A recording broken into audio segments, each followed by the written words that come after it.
I'm sorry, say that again? Sorry, my mic came off. I threw up a little bit. Hold on. Shoot. Man, I'm sorry about this. I hope this doesn't ruin your day. Just flying the plane around, you seem comfortable with that? Oh, hell yeah, it's a blast, man. I played video games before, so I know what I'm doing a little bit. Okay, and you can see all the terrain around you. You've got no issue with visibility or anything? Nah, everything's peachy clean. Just did a little circle around Rainier. It's beautiful. I think I got some gas to go check out the Olympics. And, yeah. Okay, and Rich, do you know, are you able to tell what altitude you're at? See the jets? No, I'm not taking you to any jets. I'm actually keeping you away from aircraft that are trying to land at SeaTac. Hey, all right, so before we start here, I want to acknowledge that thing that happened with the stolen Horizon Dash 8 and the one that was stolen and then crashed near Seattle.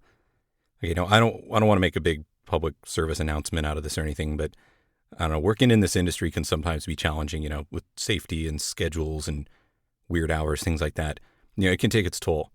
But maybe we can use this as a reminder that, you know, if things are getting tough on you or a coworker or a family member, please get some help. I mean, I know it can be hard to ask, but you don't have to tell anyone. It's confidential. And this whole situation's still playing out, and I'm getting the news just like you guys are. But, you know, it goes without saying that this could have been so much worse than it was. So much worse. So I want to acknowledge real quickly the controller that was in the hot seat that day. Now, when we plug in, we never really know what that session's going to hold. But no one ever expects that something like that is going to happen. And worse yet, that it's going to happen to them that day and be their problem. Now, I don't know the controller or anything, but I think it goes without saying that he did an amazing job. And to be in his shoes, watching this, being the only one that can really talk to the individual, who apparently his name is Rich, yet knowing there isn't really anything you can do with a situation you know very little about, but still staying in there and doing your best until the bitter end, I don't know if most people would have kept it together so well.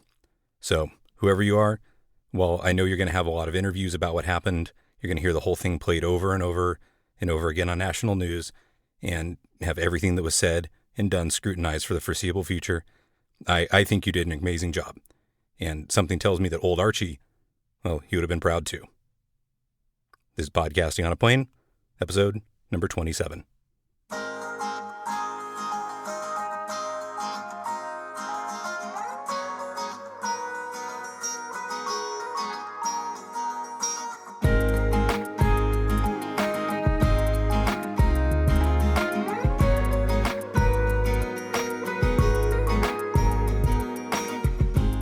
I feel like it's been a minute, and maybe it's because I've been traveling so much, I don't know, but what a few weeks this has been. Welcome. This is Podcasting on a Plane. Thank you for being here. And on this show, we give you aviation from as many angles as possible, and today is no different.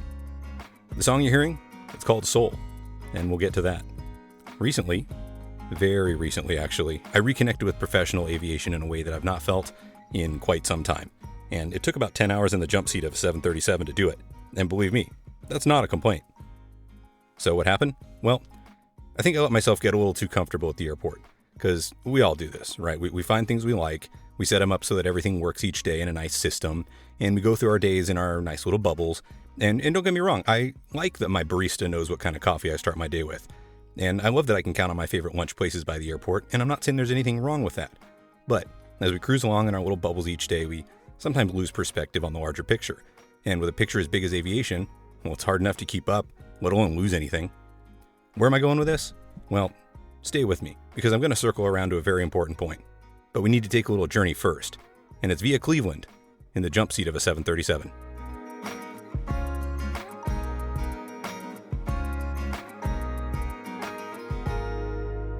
So, professional airline flying. Well, in many ways, it is glorious. I mean, how cool is it to be able to make a living doing something like that? It's sort of the pinnacle of aviation, really. It's amazing and it's addicting, the whole experience. But it's also fatiguing, and it's tiring, it's hard, and it can be lonely at times. And if you ask me, that's kind of what makes it so incredibly fascinating. I mean, would you rather spend your working days in a cubicle farm making sales calls that make other people wealthy? Well, okay, maybe that's not really a fair comparison, but professional flying is definitely a type of extreme when it comes to career paths, right? Especially when it's compared to other types of employment. That's all. So, even though I deal directly every day in aircraft operation, and I fly a lot in the general aviation realm, I have to admit, it has been a long time since I've flown on a real honest trip, flight crew style. Like, staying up all night, living in a hotel, dodging thunderstorms coast to coast in a day. The real grind. And I might not go so far as to call it suffering, but it's definitely work. And it was definitely outside my bubble. And it's funny, because once upon a time in my aviation journey, going on multi-day trips was a thing I was programmed to do. It was the thing I wanted, and the thing I studied and worked so hard for, and eventually got, but didn't stay with. And more on that in the future. But for now, after some career changes and life and family changes, I've sort of been reprogrammed to avoid things like that grind. And it took so long that I didn't even see it happening, to the point where I forgot that even though it doesn't sound all that cool to your average person, it's still a treat to go on an adventure to O'Hare each week and to fly through the night and finally have your head hit that pillow in a hotel at 5 a.m. So I think having your head scrambled and put back together again is one of the best things you can do for your psyche. Well, maybe that and a good vacation. But in the end, every time I have one of these pro flying experiences, I go through this little racket where I feel a little bit like exchanging my headset for a rollerboard and some epaulets. But then I think the better of it, not because it isn't awesome, but because somehow or other, the world lets me know that I'm actually in the right place for me. And since you can't really do both, well, eventually everyone has to pick the thing that works best for them. And for now, at least, well, that's okay. And I'm thankful every time I plug in that I'm able to do this job too. So that's it. Professional flying is an amazing path. And for those of you who choose to put in the work and the suffering and all that it takes to make it, well done. And I hope that you're being rewarded for it, as you should be. And for those who chose to go a different way and put in the hard graft to make it there, wherever that may be, well, that's great too. But I want each side of this aviation thing to know what the other side's working with. And I think it gives some clarity and perspective that's easy to lose. And I, for one, am glad to have it back. And that's what this episode's all about. Perspective and working together. For pilots and for controllers, and later on, controllers and controllers. How? Well, by now you're probably wondering what the heck I was doing jump seating around in a 737, and how on earth it got to be such an existential experience for me. And, I don't blame you, so let me explain. As controllers, we have a program where we're able to take 2 training flights per year in the jump seat of most major airlines. It's an actual training event, and it's called FDT, which stands for Flight Deck Training. And that's exactly what it is. It's a reasonable expectation on the part of the pilots who are going from place to place each day to expect that we know how things are done in other places, right? And that in those other places, things are more or less being done the same way. But the harder expectation, and not a totally unreasonable one either, is that controllers actually know what it's like to be in an aircraft, on the receiving end of clearances and instructions, and how what they say and do affects a flight crew, be it the single pilot of a Cessna or a multi-crew professional operation. But there's a limited amount of us that have professional aviation backgrounds and are also controllers. I mean, yeah, there are some. I can name several. And you're going to hear a great interview I did with one of them that I'm positive that you already know. But it's still pretty rare as things go. And even those of us that do have piloting backgrounds probably are limited to a certain kind of flying too, whether it was Part 91 and 135 general aviation style, or maybe it was 121 scheduled, or maybe it was military. Those are the big 3 we usually get, but there's others. Whatever. So there's no way the controller can really be totally familiar all the time with different types of operators and different aircraft types, right? So what can we do about it? Well, I suppose we could hire only controllers that were pilots of some kind, but that would probably lead to some staffing troubles. Or maybe we could train all controllers through some sort of aviation flying program, but I'm guessing that really wouldn't work out either. And we've got a lot to learn. We've got enough. And, there's 100 other reasons that wouldn't work out either. So what else can we do? Well, I'll tell you what, the simple solution might just be to let controllers directly observe pilots doing their jobs. That might work. And hey, maybe that would give pilots some quality time to interact with controllers too. I think we have something here. So here we are at the FDT program. And I'm not going to get too specific about this because I'm not a spokesperson for the FAA. You know that, as the disclaimer says. But I think you all might find it a little interesting to know that we actually are kind of able to do this. And the question I always get when the topic comes up is things like, can you just hop on any flight? Or do you get to fly for free because you work for the FAA? Or how does it work? Do you just flash your badge and hop on? And from the flight crews, I always get the question, can you bump me off the jump seat if I'm commuting? Well, the answers to most of these questions is no, so don't worry, it's not a free-for-all. And no, I don't think I can ruin your commute either. The basics are, number 1, controllers get to do 2 flight deck trainings per year, so we can't just do it all the time and travel wherever we want for free.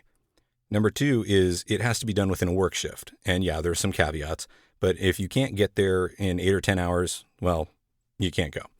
And it has to be domestic. So JFK tower controllers can't just hop on an overnight flight to Paris, even if they could get there within an 8-hour shift. Number 4, it has to be booked well in advance. Number 5, it can be canceled due to staffing shortages. Number 6, you can't do it in conjunction with leave. So you can't just take a week off, fly to your destination, your vacation destination for free and come back and that's it. Cool. You got a free trip. Doesn't work that way. And also a pre and post training report has to be completed, which includes learning objectives and lessons learned and things like that. So it really is legitimate training. It is not to be confused with free travel. And I rode along with 4 crews on my training trip on a major U.S. airline, 2 legs out, 2 legs back. And I'm not going to say which one. It's probably not appropriate, but the fact that I connected through Chicago is significant, if that helps you any. But that said, I have nothing but nice things to say. Everybody from the airline treated me so well and made me feel welcome in the cockpit and on the plane. And as I talked to each crew, during non-critical phases of flight, of course, they were all genuinely cool with having me there. And they seemed to really appreciate that this kind of training was a thing. So we got to have some pretty interesting talks, and a lot of really good information was exchanged. And sometimes, it seems like pilots and controllers have wildly different jobs.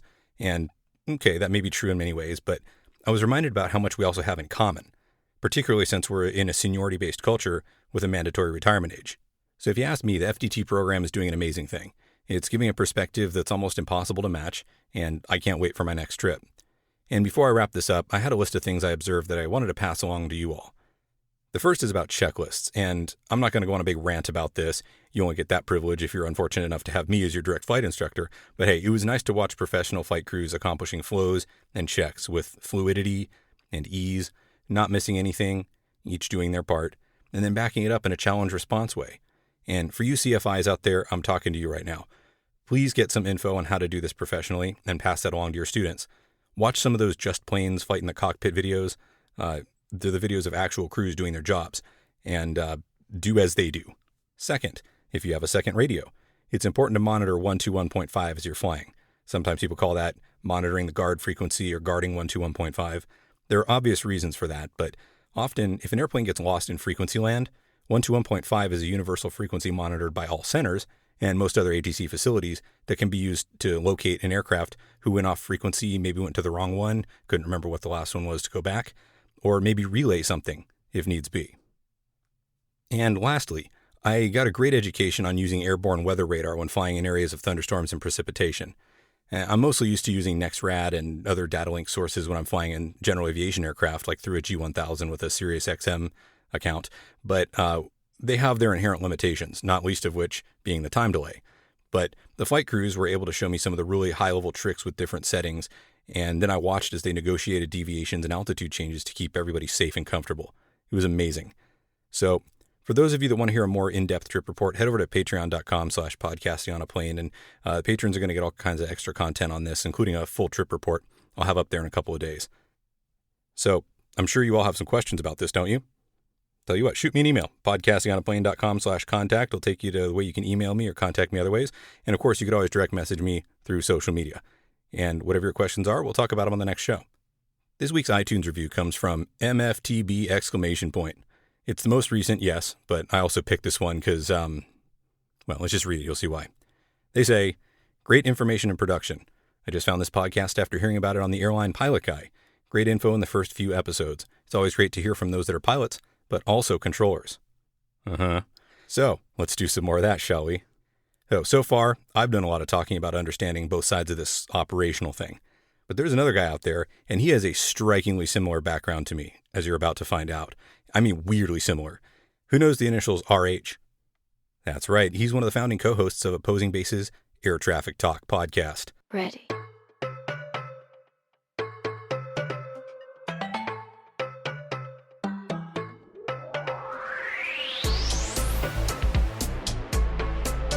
RH and AG are awesome.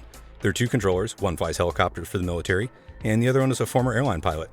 They talk about air traffic, aviation, and how their experiences on both sides of the microphone play out in daily ATC life. They put the pilot-controller spin on aviation too, and they add the education piece that, I don't know about you, but I wish I had during my training. And it would surprise me if you're not already an avid listener of that show. I mean, I sure am. But on the off chance you're not, you're going to be after today. RH and I have been talking for a while about something to do together, and about 2 weeks ago, they had a question on their show that they wanted some help answering. They publicly called me out. It was a lot of fun. But RH and I got together remotely, and the similarities in our aviation journeys are, as he says, eerily similar. And as we talked, I'll tell you what, a bond was formed for sure. So the first part of the interview is on Opposing Bases podcast. So if you haven't heard it already, head on over there and listen, and then come back here for part 2. So if you came here from there already, well, you can sit down and enjoy the rest of our talk on ATC and the industry and life.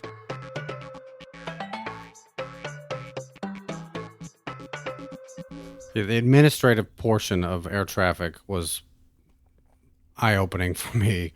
I didn't realize, if all you had to do was say clear to land, clear for takeoff in that scenario, 9 departures, 12 arrivals, well, what's the big deal? Hit a hole. Well, you have to do something between each of those holes, and you're managing the space, the speed, and the flow. So there's far more behind the scenes that I think most pilots understand, that you're not just sitting up there saying the words clear for takeoff and clear to land, but it's safe to say there's a significant amount behind the microphone that you don't see or hear, and that's the part that makes our job fun, challenging, and oftentimes you need help. Absolutely. Yeah, I kind of use the analogy sometimes of, if you go to like an urgent care or an emergency room, a doctor can come in and say, hey, you've got a such and such infection. You need antibiotics. Go get some. But somebody needs to write up that prescription. Somebody needs to transcribe what the doctor observed. They have a report they have to do on each patient. They have to have people, clearing out the rooms, getting, okay, you're done. You've got your prescription. Get out of here. And then, pay your copay on the way out, and then let's get the next person in. So there's all those administrative tasks that go on in the background in so many industries, but those are the things that really make the job, it takes you out of your concentration instead of just implementing the work itself. And, same thing in flying. You have an emergency or a abnormal situation. It's great to have a co-pilot or the pilot not flying to be able to help you with a checklist and, hit the right switches and make sure you're not missing anything too. So yeah, having that assist, while not always required, is really important sometimes. So I promised I would talk a little bit about some of the feedback that we got on our show, and I used you as an example of someone that would be an expert in this type of answer due to the type of traffic and the facility that you work in. If you didn't get a chance to listen to that show, I will sort of paraphrase her question, if you don't mind. She was going into an airport with for argument's sake, we can call it a east-west runway like yours. Are you landing 27s and 9s, or is it slightly off? It's 6 and 2-4, but pretty close. Okay, well, hers was 2, 3, and 5, so pretty much the same argument. There you go. She was coming in from the southeast. She called the tower, introduced herself. They said, report left base for runway 23. Elaborate. What did they want her to do from your point of view?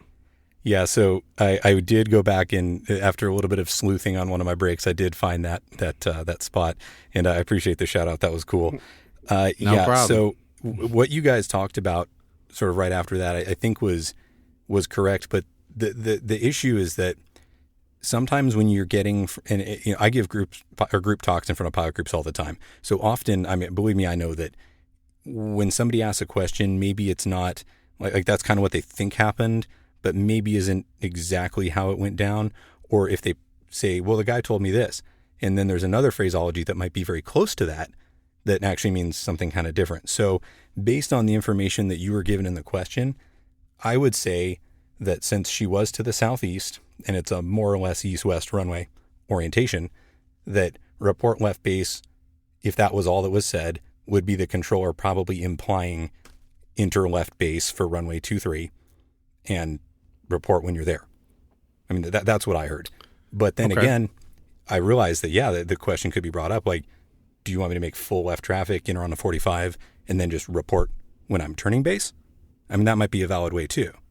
Does that scenario unfold in your facility? Pick a scenario where someone would actually enter on a 45 versus you just instructing them to enter on a specific leg in a certain manner. Tell me how that works. Our airspace, we're feeding from the approach side. We feed on the arrival side, and we hold on to them on the approach side of the building. We keep them under our control until they're on the arrival side. So there really is no flinging an airplane from the departure side and saying, enter the downwind, contact tower. We don't do that. We can coordinate that, but we hold locals' airspace. They have automatic releases, so we're protecting that area. We don't want to put a departure in that area. So that type of scenario doesn't exist. Tell me how it unfolds with, a random airplane coming in for full stop and you getting him into your pattern.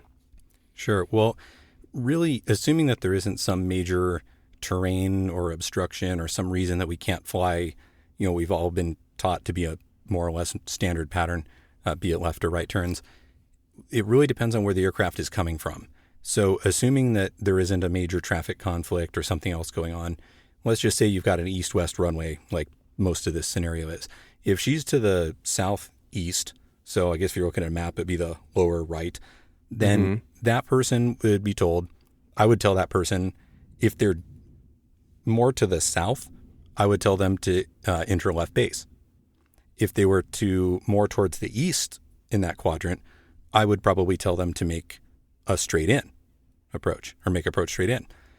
So it kind of depends on where exactly the airplane is, reference your runway configuration and all that. So if they were to, let's say the southwest, I would tell them make left traffic because they're more or less going to fly towards the airport on an intercept angle to the downwind.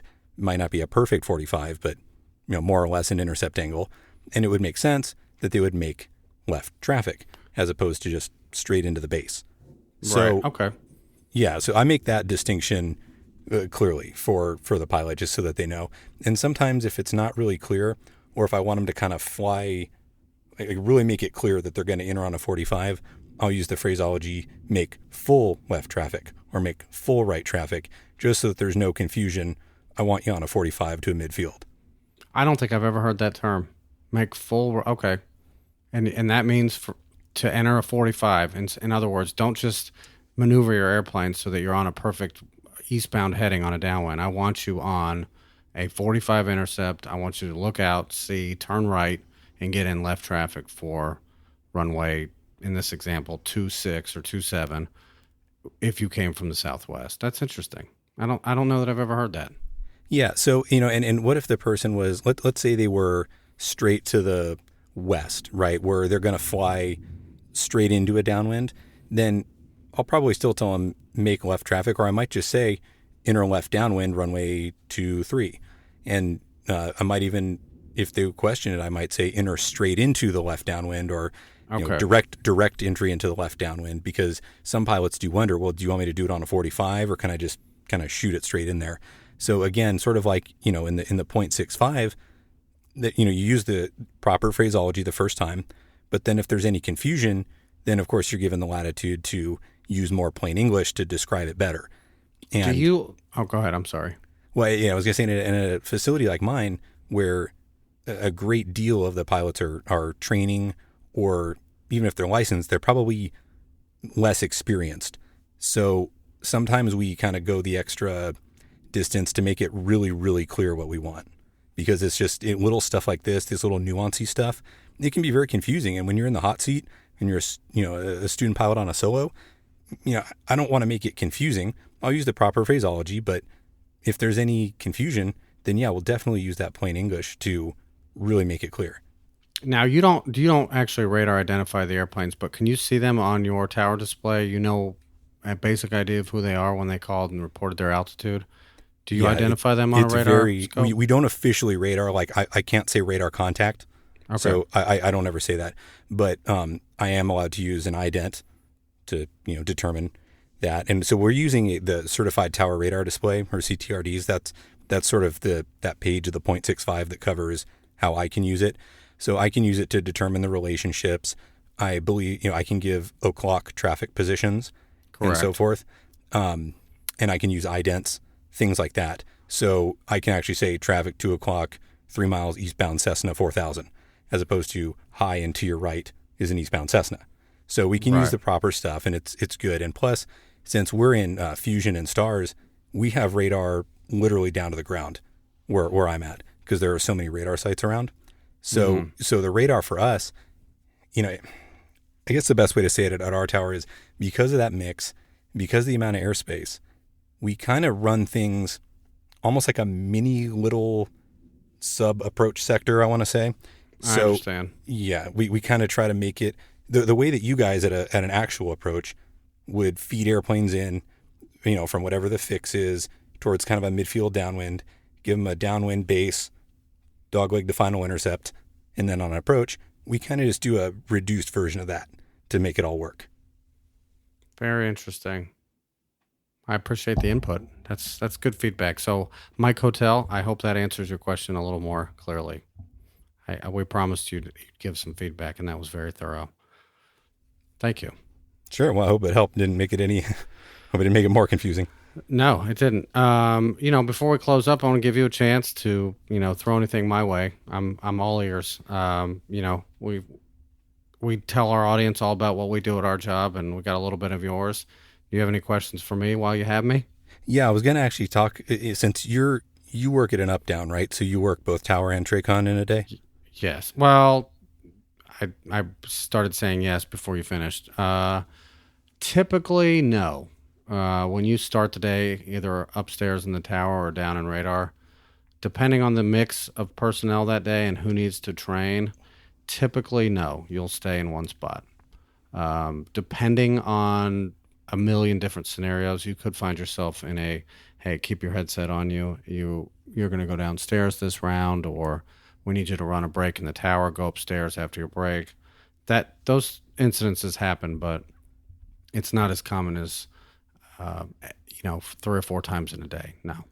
Sure. Okay. Well, I know sometimes at our facility, again, we're under a giant consolidated super TRACON, so we're very remote from our overlying TRACON. They're not.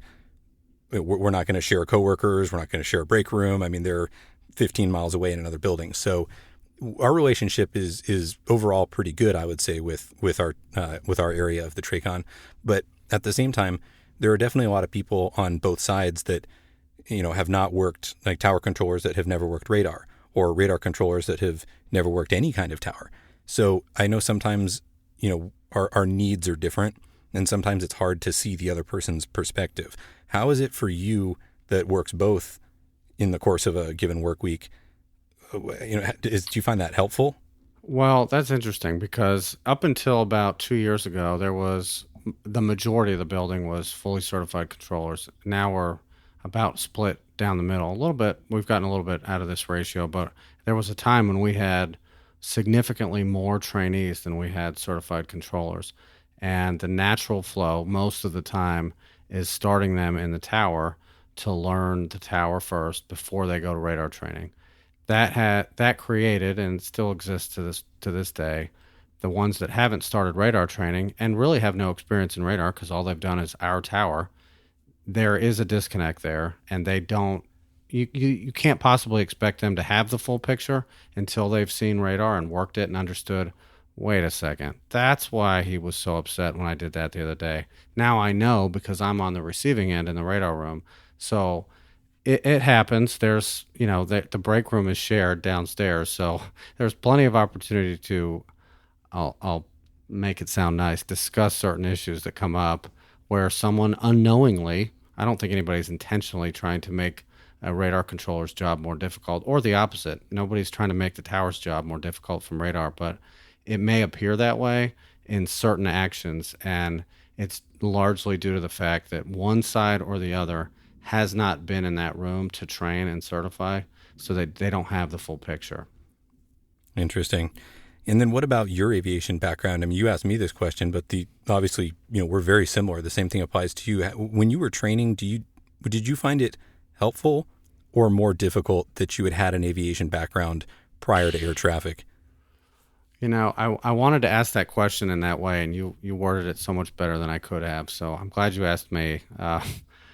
I would not have asked it as well as you did. The short answer is it made it very hard for me to get through the academy. Very hard.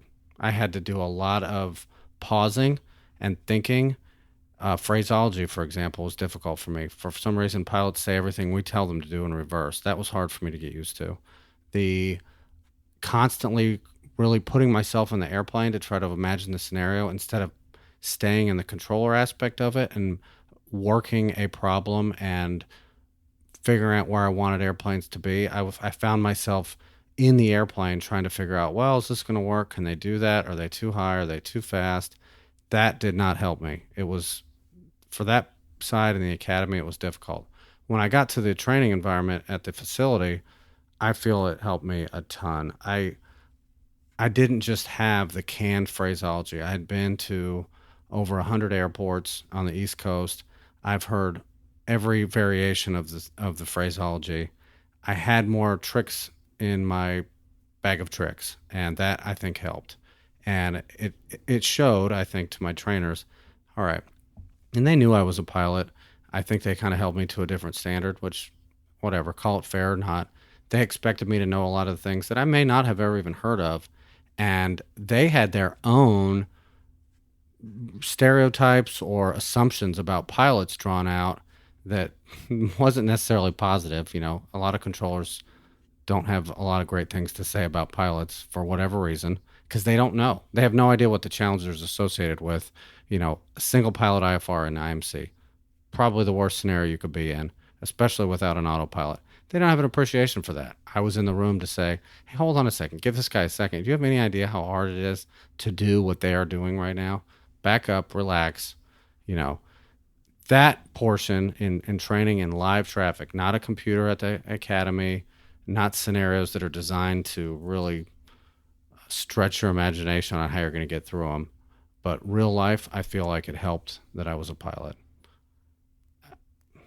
I can't imagine that an aviation background would not help in some way in air traffic training. It's very hard for me to believe that. How about you? No, yeah, well, I'll tell you, if you like the way I asked the question, I like the way that you answered it 10 times more. You pretty much took the words right out of my mouth. That is exactly the experience I had both at the academy and when I got to my facility.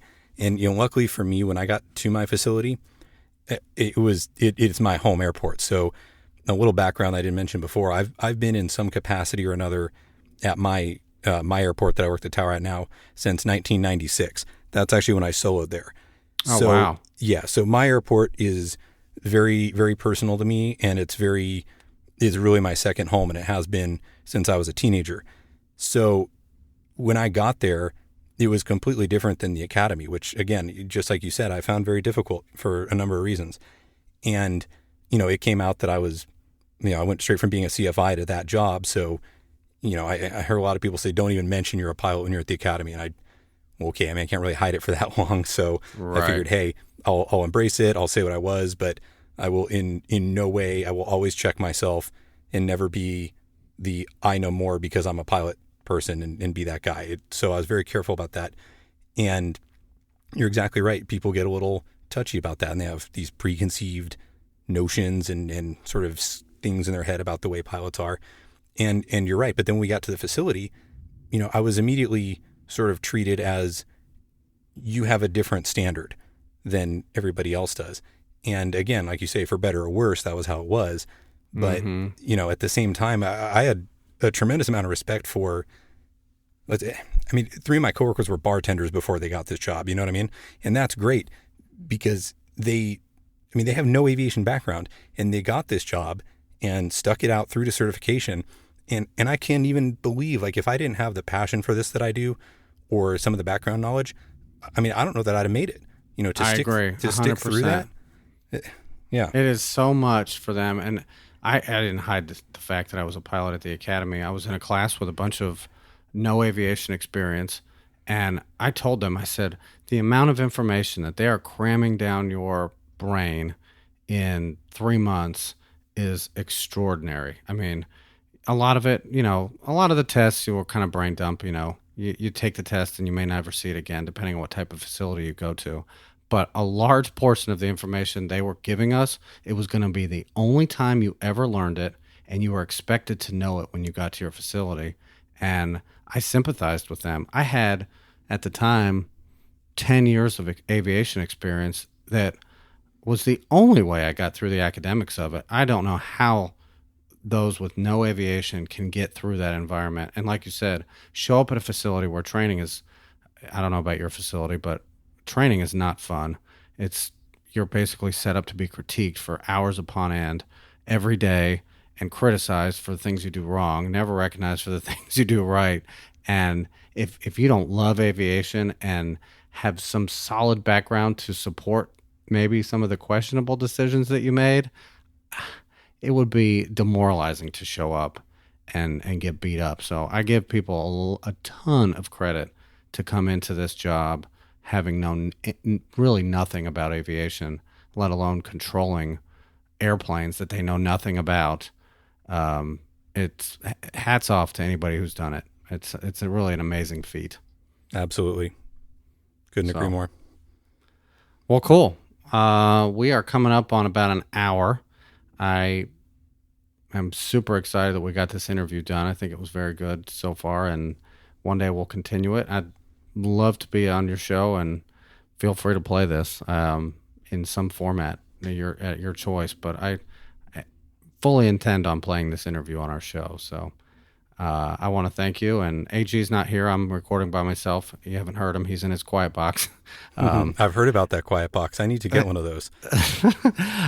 My dog was the loudest participant in tonight's interview. There's a thunderstorm here, and I've talked about this. She's afraid of noise, and she's literally shaking underneath my chair. So, no, I'm very excited that we did this, and I want to thank you for taking time out and carving out some time to answer these questions. I really appreciate it.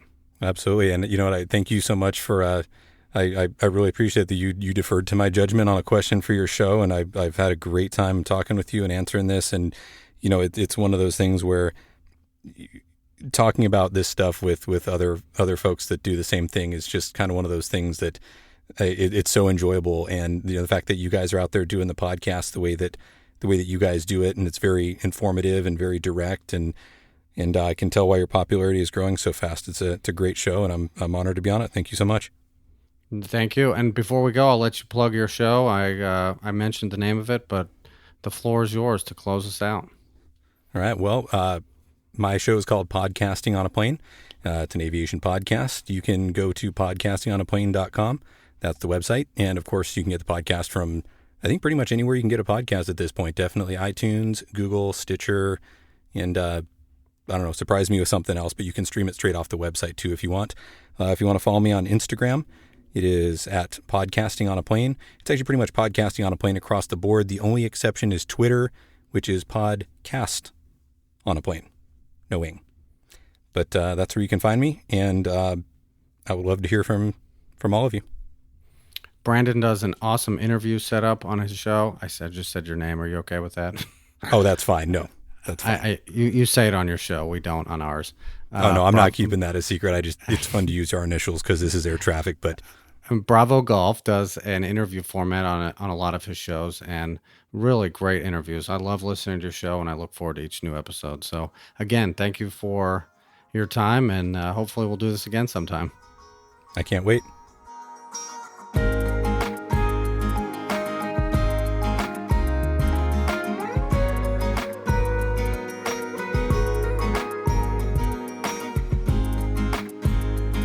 Well, I hope you can feel what a fun time we had doing that interview. And let me tell you, it won't be the last time we work together. So stay tuned for more of that. Thoughts, comments on what you heard today? Email or message me. The website, Instagram, Facebook, Twitter. And if you figured out where I work, my favorite way to talk, of course, is always the VHF shout out.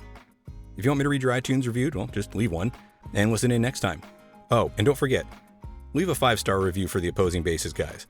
It's a show all aviators should be listening to, no matter where they are in their journey. And once more, I want to thank RH at Opposing Bases for his help in putting all this together. And of course, my man Daniel Zombo for the song Soul. I'm just going to leave it at that. Frequency changes approved, and we'll see you on the next episode. Good day.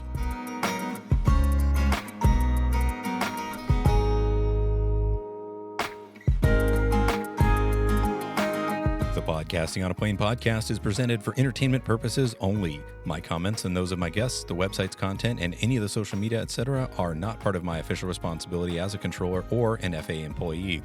The views and opinions you hear on the podcast are mine and those of my guests, and not necessarily that of the FAA. There is no nexus between podcasting on a plane and the FAA. Also, while I am a CFI, I'm not your CFI, nor am I your mechanic, your doctor, your shrink, or your spouse. This podcast is presented for entertainment, camaraderie, and fun, but is in no way, shape, or form professional advice. It's not legal counsel, and it's definitely not flight instruction. If you are in need of professional advice, get some from somewhere more appropriate than a podcast, no matter how good this one may be.